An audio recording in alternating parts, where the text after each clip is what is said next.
നമസ്കാരം. Aroor vision news ചാനലിലേക്ക് സ്വാഗതം. അരൂർ ബൈപ്പാസ് കവലയിൽ ട്രാൻസ്ഫോമറിലേക്ക് വള്ളിച്ചെടികൾ പടർന്നു കയറിയിരിക്കുന്നത് അപകടം വിതയ്ക്കാൻ സാധ്യത കാണുന്നു. വാർത്തയിലേക്ക് കടക്കാം.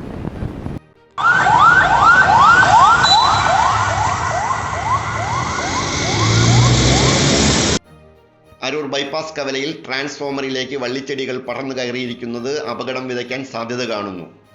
അരൂർ ബൈപ്പാസ് കവലയിലെ ABC ബുക്ക് സ്റ്റാളിന് സമീപമുള്ള ട്രാൻസ്ഫോമറിലാണ് വള്ളിച്ചെടികളും മറ്റും പടർന്നു കയറി അപകടം വിതയ്ക്കുന്ന അവസ്ഥയിൽ കാണപ്പെടുന്നത്. ട്രാൻസ്ഫോമറിനെ ചുറ്റി മുകളിലേക്ക് പടർന്നു കയറിയ വള്ളിച്ചെടികൾ മഴക്കാലത്ത് കാര്യമായ അപകട ഭീഷണി ഉയർത്തുന്നുണ്ട്. KSEB അധികൃതരുടെ മഴക്കാലപൂർവ്വ ലൈൻ ക്ലിയറൻസിൽ പെടാതെ പോയതായിരിക്കാം ഇവിടമെന്നാണ് നിഗമനം. ബന്ധപ്പെട്ട അധികാരികൾ ഇക്കാര്യത്തിൽ സത്വര നടപടിയെടുത്ത് അപകടം ഒഴിവാക്കുമെന്ന് പ്രതീക്ഷിക്കുന്നു.